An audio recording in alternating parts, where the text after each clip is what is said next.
नमस्ते दोस्तों। आज हम इतिहास के उस सुनहरे पन्ने को पलटने जा रहे हैं जिसकी चमक से पूरी दुनिया की आंखें चौंधिया गई थीं।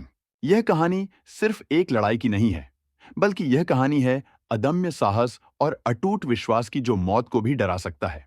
हम बात करने वाले हैं सारागढ़ी की उस ऐतिहासिक जंग के बारे में, जहां मुट्ठी भर सिख वीरों ने एक विशाल सेना को रोक दिया था। इस कहानी में जितना खून है, उतना ही जज्बा है, और जितनी गोलियों की गूंज है, उतनी ही खालसा की दहाड़ है। इससे पहले कि हम वीरता के इस महासागर में गोता लगाएं, मेरा आपसे अनुरोध है कि आप इस वीडियो को लाइक जरूर कर दें। आपके एक लाइक से यह वीर गाथा और भी ज्यादा लोगों तक पहुंचेगी और हमारे शहीदों को सच्चा सम्मान मिलेगा। इतिहास गवाह है कि भारत की मिट्टी में ऐसे ऐसे शूरवीरों ने जन्म लिया है जिन्होंने असंभव को भी संभव कर दिखाया है। लेकिन सारागढ़ी की लड़ाई उन सभी गाथाओं में एक अलग ही स्थान रखती है, क्योंकि यह लड़ाई बराबरी की नहीं थी। यह लड़ाई थी 21 बनाम 10,000 की, जो सुनने में किसी चमत्कार या किसी फिल्म की कहानी जैसी लगती है। हॉलीवुड ने फिल्म 300 बनाकर स्पार्टा के योद्धाओं की कहानी दुनिया को सुनाई थी और खूब वाहवाही लूटी थी। लेकिन हमारे देश के इन 21 शेरों की कहानी उस कहानी से भी कहीं ज्यादा रोंगटे खड़े कर देने वाली है। यह एक ऐसी सच्ची घटना है जिसने शक्तिशाली ब्रिटिश साम्राज्य को भी नतमस्तक होने पर मजबूर कर दिया था। आज के इस वीडियो में हम उस दिन के एक एक पल को फिर से जीएंगे और महसूस करेंगे उस तपिश को जो रणभूमि में थी। तो चलिए, समय के पहिए को थोड़ा पीछे घुमाते हैं और चलते हैं सन 1897 के उस दौर में।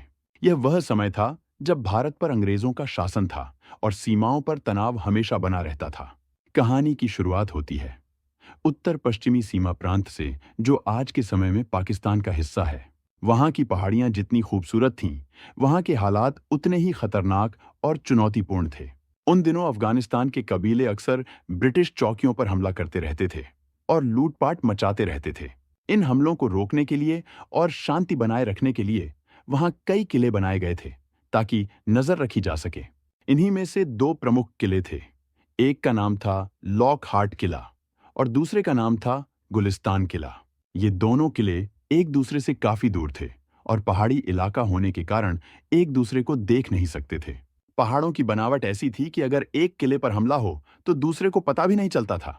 इन दोनों किलों के बीच तालमेल बनाए रखने के लिए और संदेशों का आदान प्रदान करने के लिए एक पोस्ट बनाई गई थी। इस छोटी सी लेकिन बेहद महत्वपूर्ण पोस्ट का नाम था सारागढ़ी, जो एक ऊंची पहाड़ी पर स्थित थी। सारागढ़ी पोस्ट की जिम्मेदारी 36वीं सिख रेजिमेंट के पास थी, जो अपनी बहादुरी के लिए जानी जाती थी। इस रेजिमेंट का गठन खुद कर्नल कुक ने किया था और इसमें शामिल होने वाले जवान आम सैनिक नहीं थे। ये सभी जवान माझा क्षेत्र के जाट सिख थे, जिनका कद काठी और शारीरिक बल देखने लायक होता था। इस रेजिमेंट के सिपाही सिर्फ सैनिक नहीं थे, बल्कि वे गुरु गोविंद सिंह जी के सच्चे अनुयायी थे। इनके लिए युद्ध का मैदान कोई डर की जगह नहीं थी, बल्कि धर्म और कर्तव्य निभाने का एक पवित्र स्थान था। तारीख थी 12 सितंबर 1897 और सुबह का सूरज बस निकलने ही वाला था। पहाड़ियों पर हल्की धुंध छाई हुई थी और हवा में एक अजीब सी खामोशी थी, जो किसी तूफान के आने का संकेत दे रही थी। सितंबर का महीना था, इसलिए सुबह के वक्त थोड़ी ठंडक थी, लेकिन दिन चढ़ते ही गर्मी बढ़ने वाली थी। सारागढ़ी पोस्ट पर तैनात सिपाही अपनी सुबह की दिनचर्या में लगे हुए थे और गुरु ग्रंथ साहिब का पाठ कर रहे थे। सिख सैनिकों के लिए दिन की शुरुआत हमेशा अरदास से होती थी, जो उन्हें मानसिक और आत्मिक शक्ति देती थी। पोस्ट की कमान हवलदार ईशर सिंह के हाथों में थी, जो एक बेहद अनुभवी और सख्त मिजाज के योद्धा थे। ईशर सिंह की उम्र लगभग 45 साल थी और वह अपने कड़क स्वभाव लेकिन नरम दिल के लिए जाने जाते थे। ईशर सिंह जानते थे कि यह इलाका खतरे से खाली नहीं है, इसलिए वह हमेशा अपने जवानों को सतर्क रहने को कहते थे। अचानक संतरी की ड्यूटी पर तैनात सिपाही गुरमुख सिंह की नजर दूर उठती हुई धूल के गुबार पर पड़ी। पहाड़ियों के बीच से उठती वह धूल सामान्य नहीं थी, बल्कि किसी बड़ी हलचल का इशारा कर रही थी। गुरमुख सिंह ने अपनी दूरबीन से ध्यान से देखा तो उनके पैरों तले जमीन खिसक गई और सांसें थम गईं। धूल के उस गुबार के पीछे से हजारों की तादाद में पश्तून आदिवासी नंगी तलवारें और बंदूकें लहराते हुए चले आ रहे थे। दुश्मनों की संख्या इतनी ज्यादा थी कि पूरी घाटी उनके काले कपड़ों और चमकते हथियारों से भर गई थी। यह नजारा किसी भी कमजोर दिल वाले इंसान को दिल का दौरा देने के लिए काफी था। यह अफरीदी और ओराकजई कबीलों का एक विशाल गठबंधन था, जो आज इस पोस्ट को नेस्तनाबूद करने आया था। इन कबीलों ने अपने आपसी मतभेद भुला दिए थे, ताकि वे अंग्रेजों की इन चौकियों को उखाड़ फेंक सकें। अनुमान लगाया गया कि दुश्मनों की संख्या 10,000 से लेकर 14,000 के बीच थी। जरा सोचिए, एक तरफ सिर्फ 21 लोग और दूसरी तरफ मौत का एक विशाल समुद्र अपनी लहरें मार रहा था। हवलदार ईशर सिंह ने तुरंत खतरे को भांप लिया और सभी जवानों को अपनी अपनी पोजीशन लेने का आदेश दिया। सिपाही गुरमुख सिंह, जो सिग्नल मैन थे, उन्होंने हेलियोग्राफ के जरिए लॉकहार्ट किले को संदेश भेजना शुरू किया। हेलियोग्राफ एक ऐसा यंत्र था जो सूरज की रोशनी को शीशे से रिफ्लेक्ट करके संदेश भेजने के काम आता था। सूरज की रोशनी का इस्तेमाल करके उन्होंने मोर्स कोड में संदेश भेजा कि दुश्मन ने हम पर हमला कर दिया है। लॉकहार्ट किले से कर्नल हॉटन ने जवाब दिया कि हम आपकी स्थिति देख रहे हैं, लेकिन हम अभी मदद नहीं भेज सकते।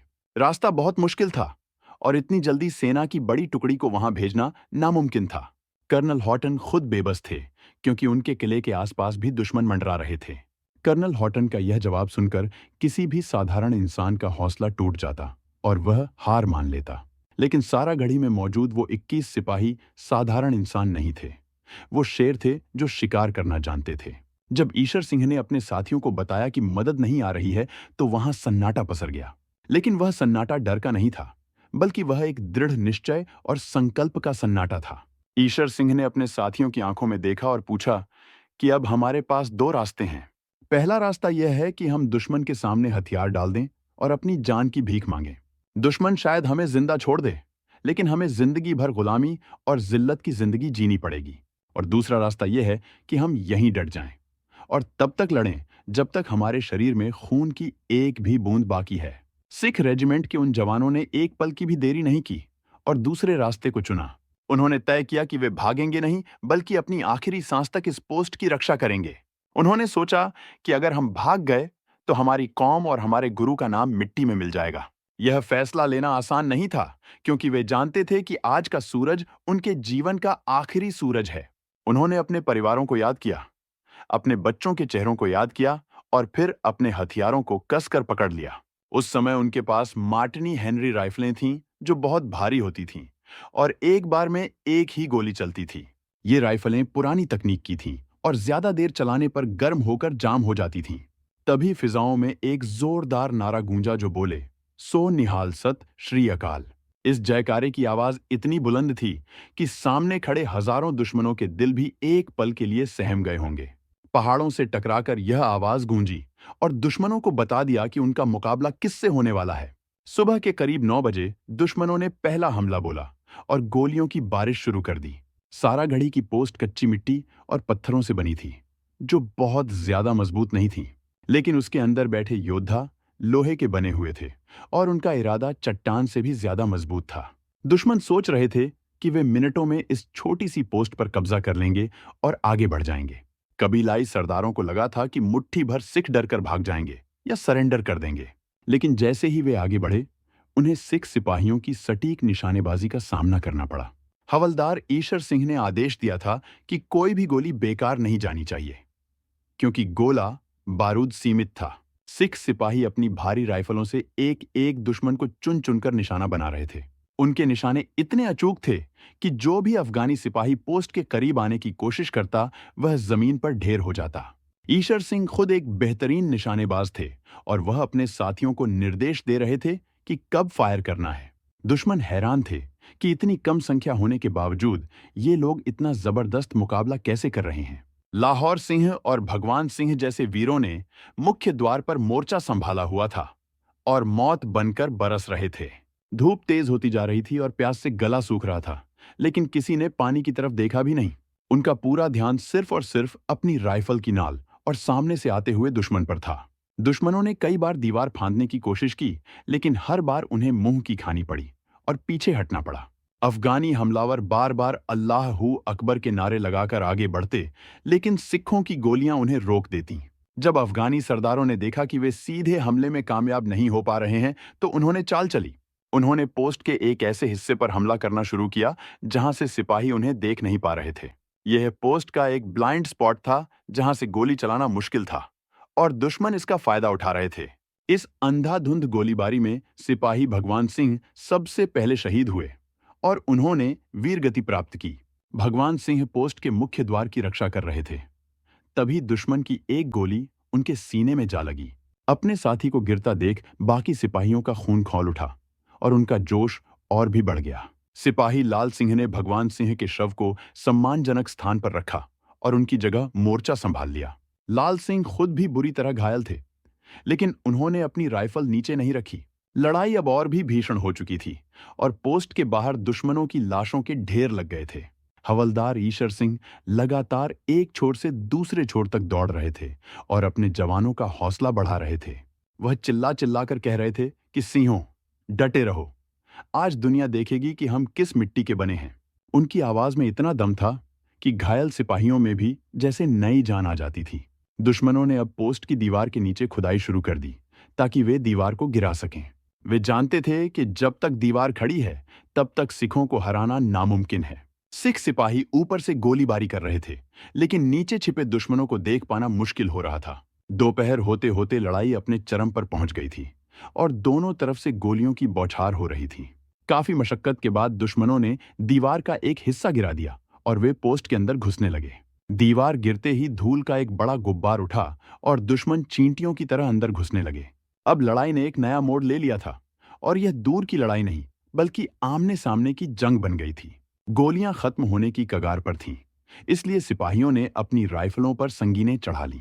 सिखों ने अपनी तलवारें और कृपाण निकाल लीं और भूखे शेरों की तरह दुश्मनों पर टूट पड़े। एक एक सिख सिपाही 10-10 और 20-20 दुश्मनों से अकेले भिड़ रहा था और उन्हें काट रहा था। उस छोटे से आंगन में अब सिर्फ तलवारों की खनक और योद्धाओं की ललकार सुनाई दे रही थी। खून से लथपथ होने के बावजूद हमारे वीर सिपाही पीछे हटने को तैयार नहीं थे। दुश्मन भी उनकी इस बहादुरी को देखकर दंग थे कि कटे हुए अंगों के साथ भी ये कैसे लड़ रहे हैं। सिपाही लाल सिंह अपनी राइफल से तब तक लड़ते रहे जब तक कि वे बुरी तरह घायल नहीं हो गए। घायल होने के बाद भी वह जमीन पर लेटे लेटे गोली चलाते रहे और दुश्मनों को रोकते रहे। दुश्मनों ने सोचा नहीं था कि उन्हें एक छोटी सी पोस्ट जीतने के लिए इतनी भारी कीमत चुकानी पड़ेगी। वे डर गए थे कि अगर 21 लोग इतना नुकसान पहुंचा सकते हैं तो पूरी सेना क्या करेगी। दोपहर ढल रही थी और एक एक करके हमारे जांबाज सिपाही शहीदी प्राप्त कर रहे थे। सुंदर सिंह, जीवन सिंह और राम सिंह जैसे वीरों ने अपनी अंतिम सांस तक दुश्मन का मुकाबला किया, लेकिन मरते दम तक किसी ने भी अपनी पीठ नहीं दिखाई और सीने पर गोली खाई। अब सिर्फ हवलदार ईशर सिंह और कुछ ही साथी बचे थे जो आखिरी सांसें गिन रहे थे। ईशर सिंह ने अपने बचे हुए साथियों को अंदर की तरफ जाने का आदेश दिया ताकि वे सुरक्षित रह सकें और खुद बाहर रहकर दुश्मनों को रोकने का फैसला किया ताकि साथियों को थोड़ा और वक्त मिल सके। ईशर सिंह ने अपनी राइफल उठाई और अकेले ही दुश्मनों की भीड़ में घुस गए, जैसे शेर शिकार पर निकलता है। इतिहास बताता है कि अकेले हवलदार ईशर सिंह ने 20 से ज्यादा दुश्मनों को मौत के घाट उतार दिया। उनकी वीरता देखकर दुश्मन भी दंग रह गए और उन्हें समझ नहीं आ रहा था कि यह इंसान है या कोई देवदूत। उनकी तलवार बिजली की तरह चल रही थी और जो भी सामने आता वह 2 टुकड़ों में बंट जाता। अंत में वह महान योद्धा लड़ते लड़ते शहीद हो गया और भारत माता की गोद में सो गया। अब पोस्ट के अंदर सिर्फ एक ही सिपाही बचा था और उनका नाम था गुरमुख सिंह। गुरमुख सिंह अब तक अपने हेलियोग्राफ यंत्र के जरिए पल पल की खबर लॉकहार्ट किले को दे रहे थे। उन्होंने कर्नल हॉटन को अपना आखिरी संदेश भेजा कि मेरे सभी साथी शहीद हो चुके हैं। यह संदेश भेजते समय उनके हाथ नहीं कांपे, बल्कि उन्हें गर्व था कि उनके साथियों ने अपना फर्ज निभाया। उन्होंने लिखा कि अब मुझे इजाजत दें कि मैं अपना सिग्नल यंत्र रख दूं और अपनी राइफल उठा लूं। यह एक सैनिक का अपने कमांडर से आखिरी अनुरोध था कि उसे भी लड़ने और मरने का मौका दिया जाए। कर्नल हॉटन की आंखों में आंसू थे, लेकिन उन्होंने भारी मन से उन्हें इजाजत दे दी। गुरमुख सिंह ने अपने हेलियोग्राफ को सावधानी से बक्से में बंद किया और उसे सम्मान से रखा। फिर उन्होंने अपनी राइफल उठाई और उस छोटी सी कोठरी के दरवाजे पर खड़े हो गए। दुश्मनों ने उस कोठरी को चारों तरफ से घेर लिया था और वे आग लगाने की कोशिश कर रहे थे। दुश्मन इतना डर चुके थे कि उनकी हिम्मत नहीं हो रही थी कि वे अकेले बचे सिख के पास जाएं। इसीलिए उन्होंने दूर से ही उस कोठरी में सूखी झाड़ियां डालकर आग लगा दी। लेकिन गुरमुख सिंह ने हार नहीं मानी और दरवाजे से जो भी अंदर आता उसे मार गिराते। उन्होंने अकेले ही कई दुश्मनों को मारा और जो बोले सो निहाल का नारा लगाते रहे। आग की लपटें तेज होती जा रही थीं और धुआं उनका दम घोंट रहा था। लेकिन उनका जज्बा कम नहीं हुआ। दुश्मनों ने जब देखा कि वे अंदर नहीं घुस पा रहे हैं, तो उन्होंने उस पूरी कोठरी को आग के हवाले कर दिया। आग की लपटों के बीच से भी गुरमुख सिंह की आवाज आ रही थी, जो आखिरी दम तक लड़ रहे थे। और फिर धीरे धीरे वह आवाज खामोश हो गई और सारा घड़ी की वह पोस्ट शांत हो गई। शाम हो चुकी थी और सारा घड़ी पर अब अफगानी झंडा लहरा रहा था। लेकिन यह उनकी जीत नहीं थी। असल मायने में जीत उन 21 सिखों की हुई थी, जिन्होंने अपना कर्तव्य निभाते हुए जान दे दी। क्योंकि इन 21 वीरों ने 10,000 की सेना को 6 घंटे से ज्यादा समय तक रोके रखा था। इस देरी की वजह से लॉकहार्ट और गुलिस्तान किलों को संभलने और तैयारी करने का समय मिल गया। दुश्मन का जो प्लान था कि वे एक ही दिन में तीनों किलों को जीत लेंगे, वह पूरी तरह फेल हो गया। सारा घड़ी के गिरने के बाद जब अंग्रेज सेना वहां पहुंची, तो उन्होंने वहां का मंजर देखा। वहां हर तरफ दुश्मनों की लाशें बिखरी पड़ी थीं, जो इस बात का सबूत थीं कि वहां कैसी भयानक लड़ाई हुई थी। गिनती करने पर पता चला कि उन 21 वीरों ने 600 से ज्यादा दुश्मनों को मार गिराया था और घायल दुश्मनों की संख्या तो इससे भी कहीं ज्यादा थी, जो बाद में दम तोड़ गए। इस लड़ाई की खबर जब पूरी दुनिया में फैली, तो हर कोई आश्चर्यचकित रह गया। लंदन में ब्रिटिश संसद का सत्र चल रहा था और जब वहां यह कहानी सुनाई गई, तो सन्नाटा छा गया। संसद के सभी सदस्य अपनी सीटों से खड़े हो गए और उन्होंने इन भारतीय वीरों के सम्मान में तालियां बजाईं। यह एक दुर्लभ क्षण था जब ब्रिटिश संसद ने खड़े होकर भारतीय सैनिकों का सम्मान किया था। ब्रिटेन की रानी विक्टोरिया ने भी इन शहीदों की बहादुरी को सलाम किया और उन्हें श्रद्धांजलि दी। यह इतिहास में पहली बार था जब एक गुलाम देश के सैनिकों को इतना बड़ा सम्मान मिल रहा था। उन सभी 21 शहीदों को मरणोपरांत इंडियन ऑर्डर ऑफ मेरिट से सम्मानित किया गया। यह पदक उस समय का सबसे बड़ा वीरता पुरस्कार था, जो आज के परमवीर चक्र के बराबर माना जाता है। इतना ही नहीं, उन शहीदों के परिवारों को आर्थिक मदद और जमीन भी दी गई, ताकि उनका जीवन संवर सके। सारा घड़ी की यह लड़ाई हमें सिखाती है कि संख्या बल ही सब कुछ नहीं होता है। अगर आपके इरादे नेक हों और हौसला बुलंद हो, तो आप बड़ी से बड़ी मुसीबत का सामना कर सकते हैं। इन वीरों ने साबित कर दिया कि एक सच्चा सिपाही कभी भी अपने कर्तव्य से पीछे नहीं हटता। आज भी भारतीय सेना की सिख रेजिमेंट 12 सितंबर को सारा घड़ी दिवस के रूप में मनाती है। इस दिन रेजिमेंट के सभी जवान अपने इन पूर्वजों को याद करते हैं और उनकी वीरता को नमन करते हैं। दुनिया भर की कई सेनाएं आज भी सारा घड़ी की लड़ाई को अपनी रणनीति की किताबों में पढ़ाती हैं। यह लड़ाई उदाहरण है कि कैसे एक छोटी टुकड़ी अपनी सूझबूझ और साहस से बड़ी सेना को रोक सकती है। यूनेस्को ने भी इस लड़ाई को दुनिया की 8 महानतम कहानियों में से एक माना है।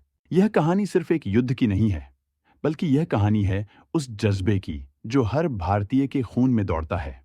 यह हमें याद दिलाती है कि हमारी आजादी और सुरक्षा के लिए हमारे पूर्वजों ने कितना बड़ा बलिदान दिया है। आज हम अपने घरों में सुरक्षित बैठे हैं, तो सिर्फ इसलिए क्योंकि सीमा पर कोई जाग रहा है। सारा घड़ी के वो 21 वीर तो चले गए, लेकिन वे अपने पीछे एक ऐसी विरासत छोड़ गए जो अमर है। उनके नाम आज भी सुनहरे अक्षरों में लिखे हैं और आने वाली पीढ़ियों को प्रेरणा देते रहेंगे। हवलदार ईशर सिंह की नेतृत्व क्षमता और गुरमुख सिंह की कर्तव्य निष्ठा आज भी मैनेजमेंट के पाठ पढ़ाती है। सोचिए, उस समय ना तो आधुनिक हथियार थे और ना ही कोई एयर सपोर्ट मिलने की उम्मीद थी। फिर भी उन्होंने दुश्मन की आंखों में आंखें डालकर बात की और उन्हें धूल चटा दी। अफगानी सरदार भी बाद में यह मानने पर मजबूर हो गए कि उन्होंने ऐसे योद्धा पहले कभी नहीं देखे थे। वे सिखों की बहादुरी के इतने कायल हो गए थे कि उन्होंने भी इन शहीदों की तारीफ की। सारा घड़ी की मिट्टी आज भी उस खून की गवाही देती है जो वहां बहा था। वहां एक स्मारक बनाया गया है, जहां हर साल हजारों लोग माथा टेकने जाते हैं और श्रद्धा सुमन अर्पित करते हैं। यह स्मारक हमें याद दिलाता है कि देश प्रेम से बड़ा कोई धर्म नहीं होता और शहादत से बड़ा कोई पद नहीं होता। हमें गर्व होना चाहिए कि हम उस देश के वासी हैं जहां ईशर सिंह जैसे सपूतों ने जन्म लिया। दोस्तों, आज के इस वीडियो में हमने कोशिश की है कि उस महान गाथा को आपके सामने रख सकें। हमने उन पलों को फिर से जीने की कोशिश की है जो उस दिन सारा घड़ी में बीते थे। हमने उन भावनाओं को समझने की कोशिश की है जो उन सैनिकों के मन में उठी होंगी। उम्मीद है कि इस कहानी ने आपके अंदर भी देशभक्ति की एक नई अलग जगाई होगी।